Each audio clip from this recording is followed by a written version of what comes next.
I'd like to tell you about the strangest secret in the world. Some years ago, the late Nobel Prize-winning Dr. Albert Schweitzer was being interviewed in London, and a reporter asked him, "Doctor, what's wrong with men today?" And the great doctor was silent a moment, and then he said, "Men simply don't think." It's about this that I want to talk with you. We live today in a golden age. This is an era that man has looked forward to, dreamed of, and worked toward for thousands of years. But since it's here, we pretty well take it for granted. We in America are particularly fortunate to live in the richest land that ever existed on the face of the earth, a land of abundant opportunity for everyone. But do you know what happens?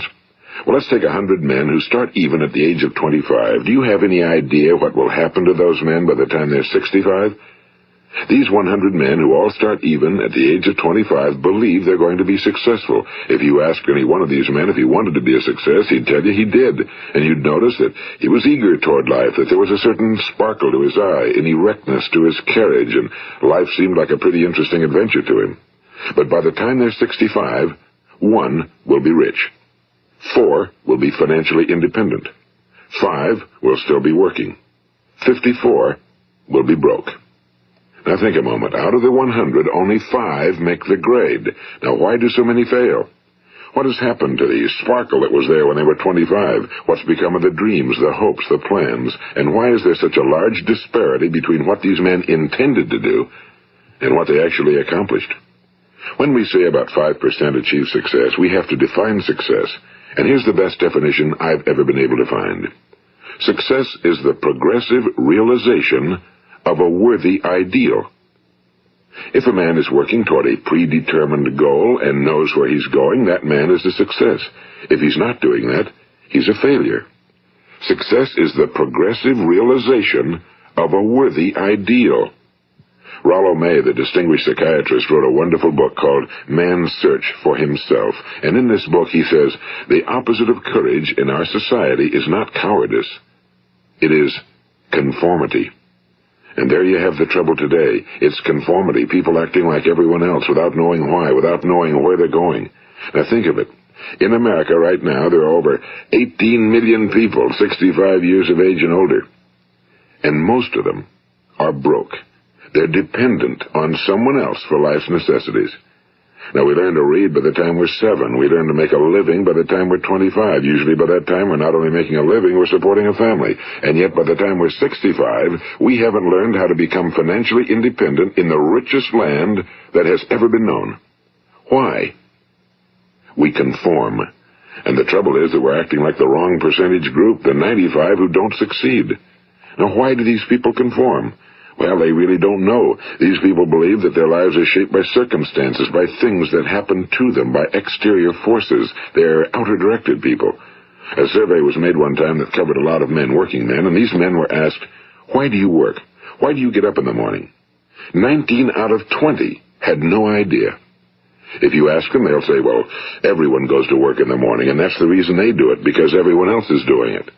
Now let's get back to our definition of success. Who succeeds?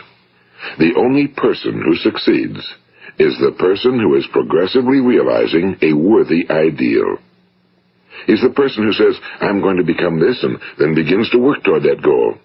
I'll tell you who the successful people are. A success is the school teacher who's teaching school because that's what he or she wants to do. The success is the woman who's a wife and mother because she wanted to become a wife and mother and is doing a good job of it.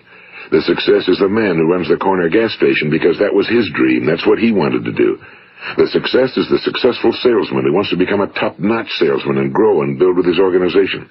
A success is anyone who is doing deliberately a predetermined job because that's what he decided to do deliberately. But only 1 out of 20 does that. That's why today there isn't really any competition unless we make it for ourselves. Instead of competing, all we have to do is create. You know, for 20 years, I looked for the key which would determine what would happen to a human being. Was there a key I wanted to know which would make the future a promise that we could foretell to a large extent? Was there a key that would guarantee a person's becoming successful if he only knew about it and knew how to use it? Well, there is such a key, and I've found it. Have you ever wondered why so many men work so hard and honestly without ever achieving anything in particular, and others don't seem to work hard and yet seem to get everything? They seem to have the magic touch. You've heard them say that about someone. Everything he touches turns to gold. And have you ever noticed that a man who becomes successful tends to continue to become successful? And on the other hand, have you noticed how a man who's a failure tends to continue to fail? Well, it's because of goals. Some of us have goals, some don't. People with goals succeed because they know where they're going. It's that simple. Think of a ship leaving a harbor, and think of it with the complete voyage mapped out and planned. The captain and crew know exactly where it's going and how long it'll take. It has a definite goal. Now, 9,999 times out of 10,000, it will get to where it started out to get. Now, let's take another ship, just like the first, only let's not put a crew on it or a captain at the helm. Let's give it no aiming point, no goal, no destination. We just start the engines and let it go. I think you'll agree with me that if it gets out of the harbor at all, it will either sink or wind up on some deserted beach, a derelict. It can't go anyplace because it has no destination and no guidance, and it's the same with a human being. Take the salesman, for example. There's no other person in the world today with the future of a good salesman. Selling is the world's highest paid profession, if we're good at it and if we know where we're going. Every company needs top-notch salesmen, and they reward those men. The sky's the limit for them. But how many can you find? Someone once said the human race is fixed, not to prevent the strong from winning, but to prevent the weak from losing. The American economy today can be likened to a convoy in time of war. The entire economy is slowed down to protect its weakest link, just as the convoy had to go at the speed that would permit its slowest vessel to remain in formation. That's why it's so easy to make a living today. It takes no particular brains or talent to make a living and support a family today. So we have a plateau of so-called security, if that's what a person's looking for. But we do have to decide how high above this plateau we want to aim. Now let's get back to the strangest secret in the world, the story that I wanted to tell you today. Why do men with goals succeed in life and men without them fail? Well, let me tell you something which, if you really understand it, will alter your life immediately. If you understand completely what I'm going to tell you from this moment on, your life will never be the same again. You will suddenly find that good luck just seems to be attracted to you. The things you want just seem to fall in line, and from now on you won't have the problems, the worries, the gnawing lump of anxiety that perhaps you've experienced before. Doubt, fear, well, they'll be things of the past. Here's the key to success and the key to failure. We become what we think about. Now let me say that again. We become what we think about. Throughout all history, the great wise men and teachers, philosophers and prophets have disagreed with one another on many different things. It's only on this one point that they are in complete and unanimous agreement. Listen to what Marcus Aurelius, the great Roman emperor, said. A man's life is what his thoughts make of it. Disraeli said this, everything comes if a man will only wait. I've brought myself by long meditation to the conviction that a human being with a settled purpose must accomplish it, and that nothing can resist a will that will stake even existence for its fulfillment. Ralph Waldo Emerson said this, a man is what he thinks about all day long. William James said, the greatest discovery of my generation is that human beings can alter their lives by altering their attitudes of mind. And he also said, we need only in cold blood act as if the thing in question were real, and it will become infallibly real by growing into such a connection with our life that it will become real. It will become so knit with habit and emotion that our interest in it will be those which characterize belief. And he also said, if you only care enough for a result, you will almost certainly attain it. If you wish to be rich, you will be rich. If you wish to be learned, you will be learned. If you wish to be good, you will be good. Only you must then really wish these things and wish them exclusively, and not wish at the same time 100 other incompatible things just as strongly. In the Bible, you read in Mark 9:23, if thou canst believe, all things are possible to him that believeth. My old friend Dr. Norman Vincent Peale put it this way, this is one of the greatest laws in the universe. Fervently do I wish I had discovered it as a very young man. It dawned upon me much later in life, and I found it to be one of the greatest, if not my greatest discovery outside of my relationship to God. The great law, briefly and simply stated, is that if you think in negative terms, you will get negative results. If you think in positive terms, you will achieve positive results. That is the simple fact, he went on to say, which is at the basis of an astonishing law of prosperity and success. In 3 words, believe and succeed. William Shakespeare put it this way: our doubts are traitors and make us lose the good we oft might win by fearing to attempt. George Bernard Shaw said, people are always blaming their circumstances for what they are. I don't believe in circumstances. The people who get on in this world are the people who get up and look for the circumstances they want, and if they can't find them, make them. Well, it's pretty apparent, isn't it? And every person who discovered this for a while believed that he was the first one to work it out. We become what we think about. Now, it stands to reason that a person who's thinking about a concrete and worthwhile goal is going to reach it, because that's what he's thinking about, and we become what we think about. Conversely, the man who has no goal, who doesn't know where he's going, and whose thoughts must therefore be thoughts of confusion and anxiety and fear and worry, becomes what he thinks about. His life becomes one of frustration and fear and anxiety and worry. And if he thinks about nothing, he becomes nothing. Now, how does it work? Why do we become what we think about? Well, I'll tell you how it works as far as we know. Now, to do this, I want to tell you about a situation that parallels the human mind. Suppose a farmer has some land, and it's good fertile land. Now, the land gives the farmer a choice. He may plant in that land whatever he chooses. The land doesn't care. It's up to the farmer to make the decision.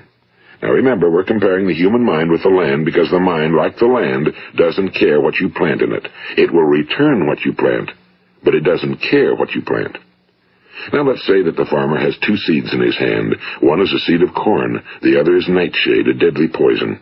He digs 2 little holes in the earth, and he plants both seeds, one corn, the other nightshade. He covers up the holes, waters, and takes care of the land, and what will happen? Invariably, the land will return what's planted. As it's written in the Bible, as ye sow, so shall ye reap. Now remember, the land doesn't care. It'll return poison in just as wonderful abundance as it will corn. So up come the 2 plants, one corn, one poison. Now, the human mind is far more fertile, far more incredible and mysterious than the land, but it works the same way. It doesn't care what we plant. Success, failure. A concrete, worthwhile goal, or confusion. Misunderstanding, fear, anxiety, and so on.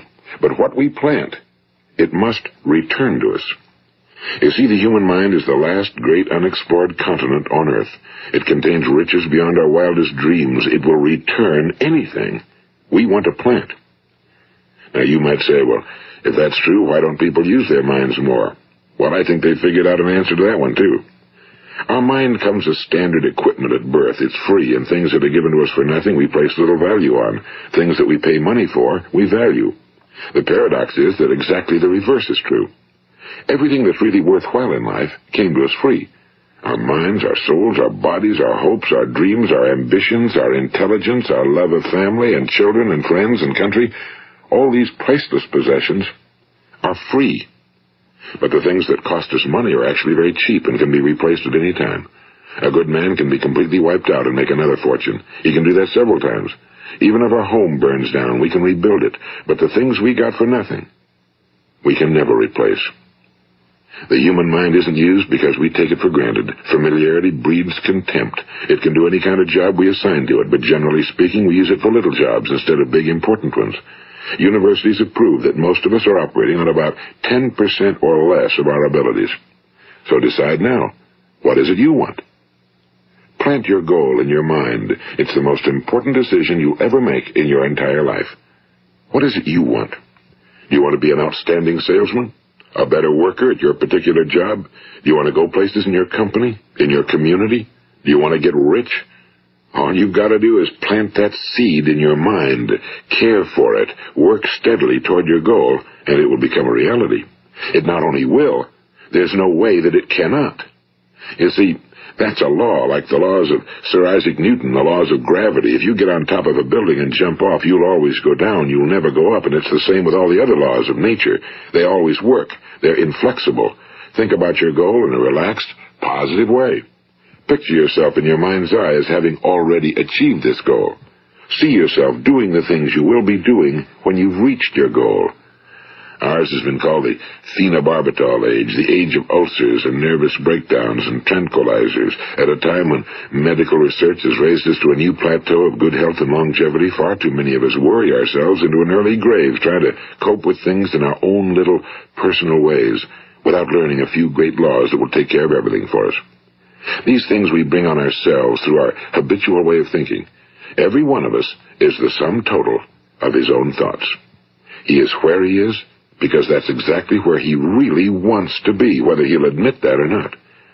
Each of us must live off the fruit of his thoughts in the future, because what you think today and tomorrow, next month and next year, will mold your life and determine your future.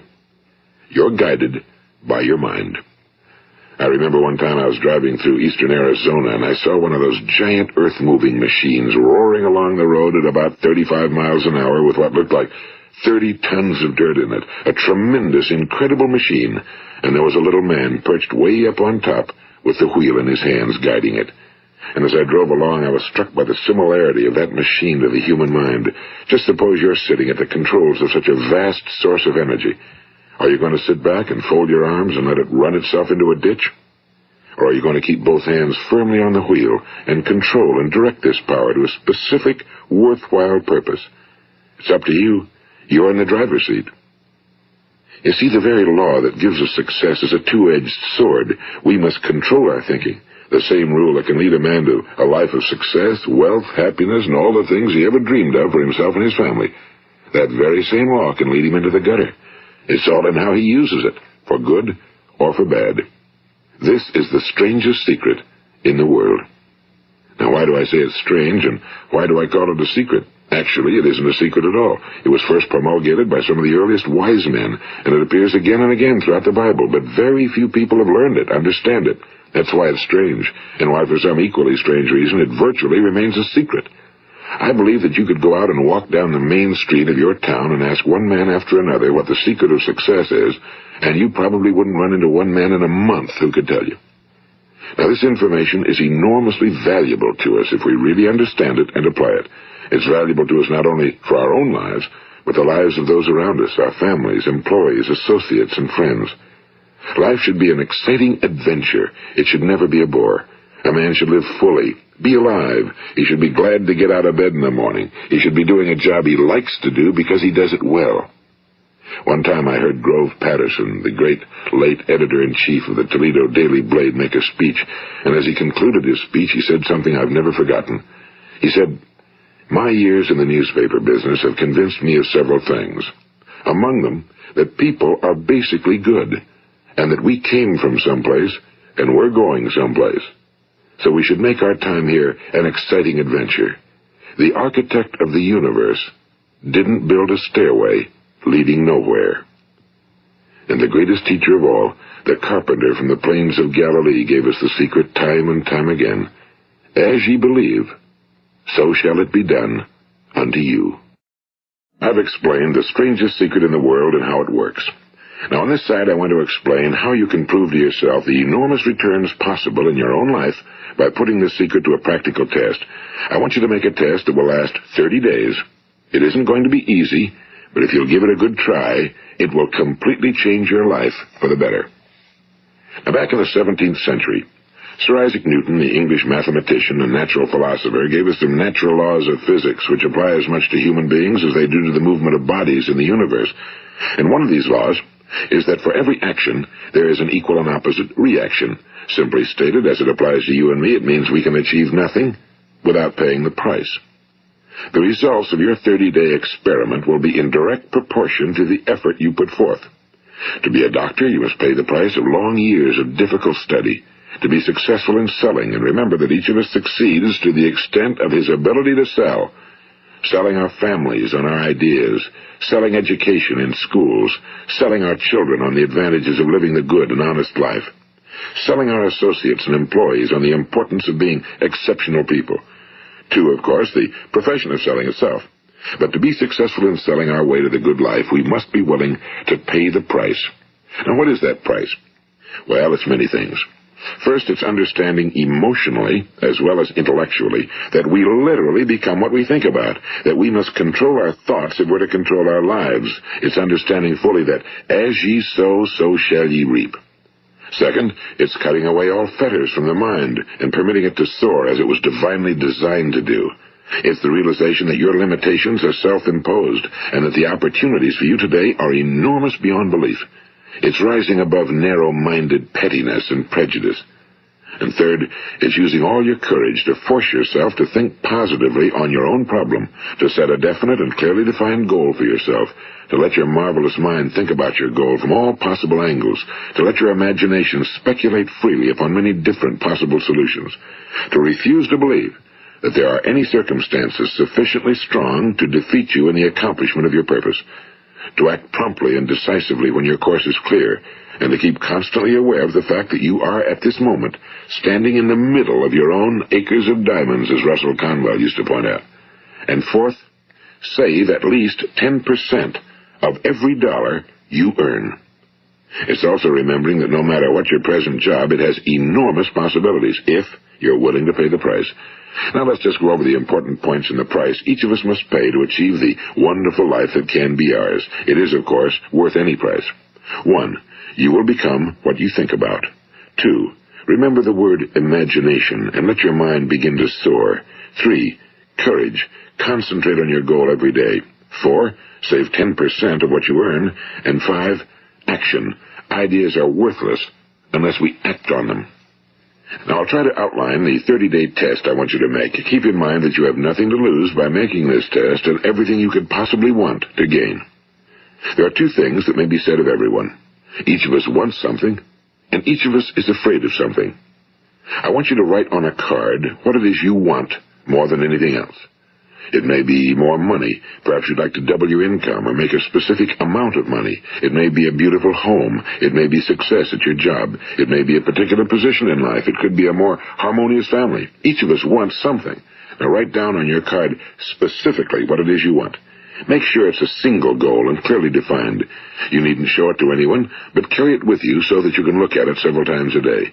Think about it in a cheerful, relaxed, positive way each morning when you get up, and immediately you have something to work for, something to get out of bed for, something to live for.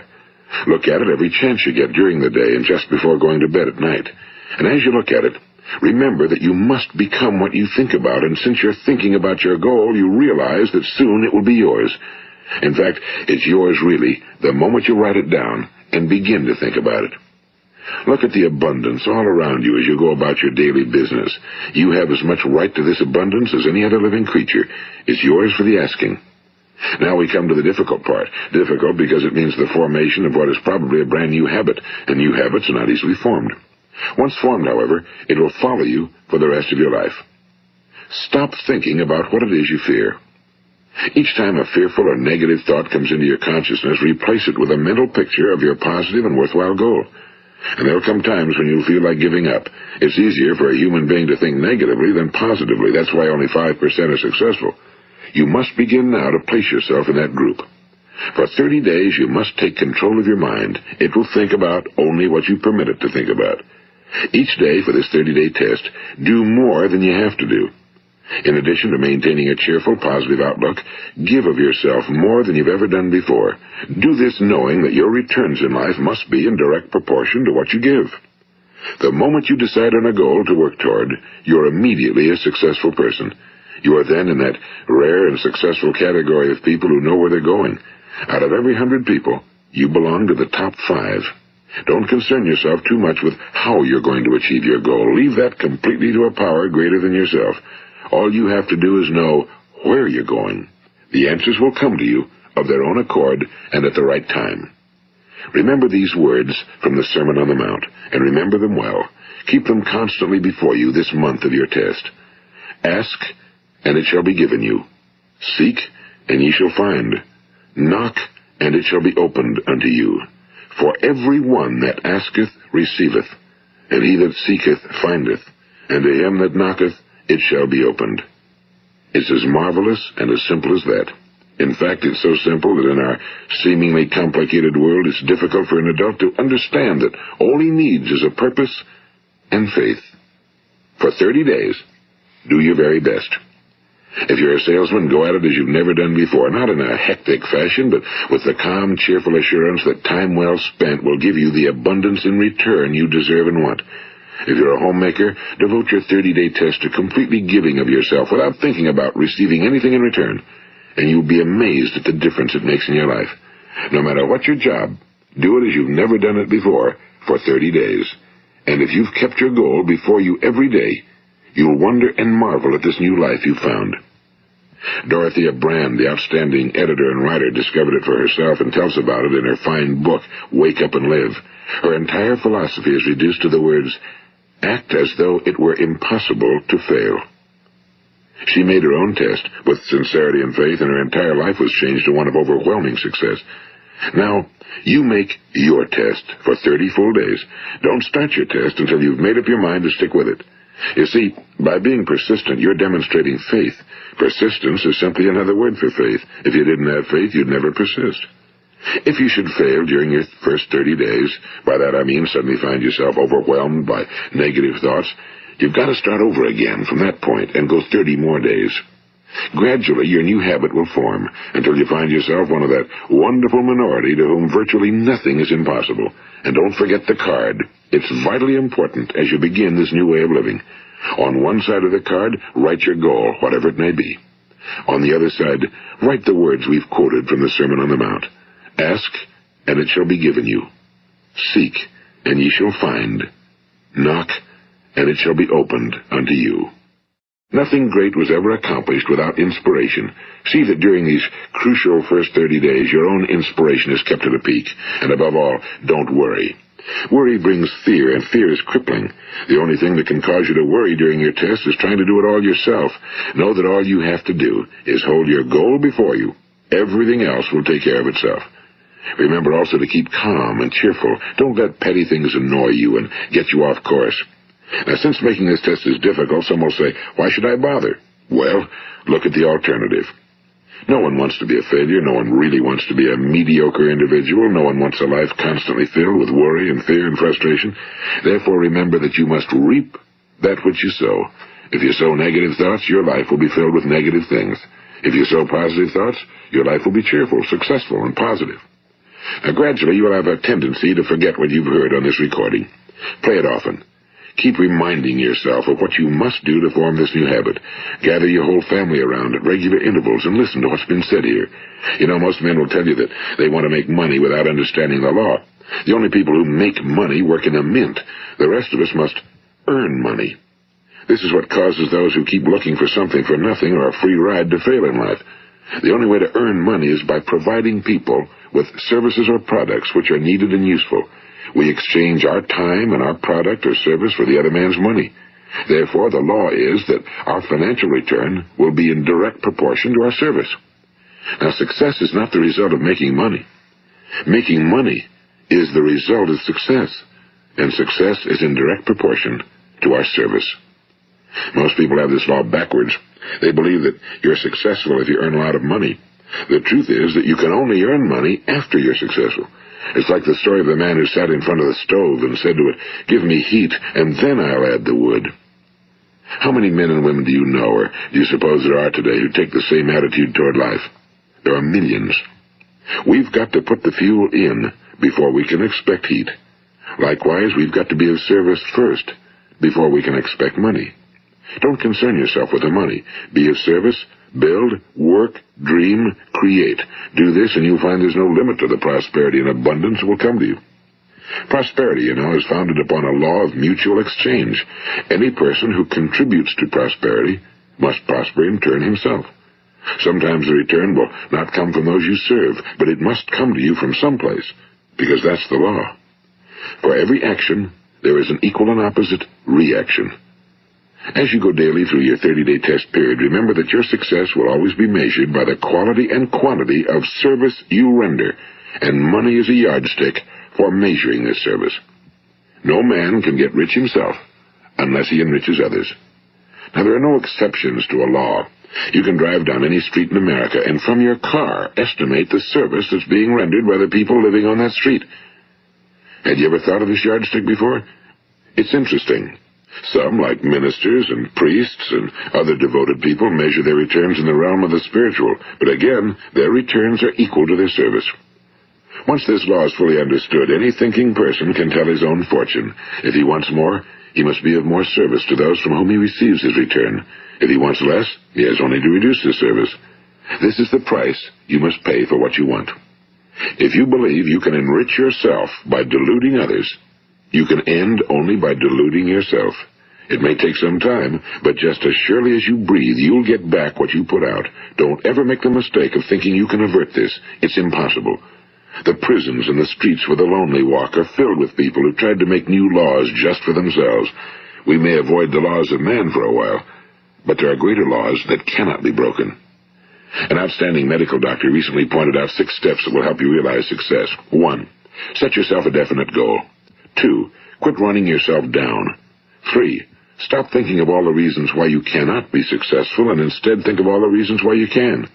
4. Trace your attitudes back through your childhood and try to discover where you first got the idea you couldn't be successful, if that's the way you've been thinking. 5. Change the image you have of yourself by writing out a description of the person you would like to be. And 6. Act the part of the successful person you have decided to become. The doctor who wrote those words is a noted West Coast psychiatrist, Dr. David Harold Fink. Do what the experts since the dawn of recorded history have told you you must do. Pay the price by becoming the person you want to become. It's not nearly as difficult as living unsuccessfully.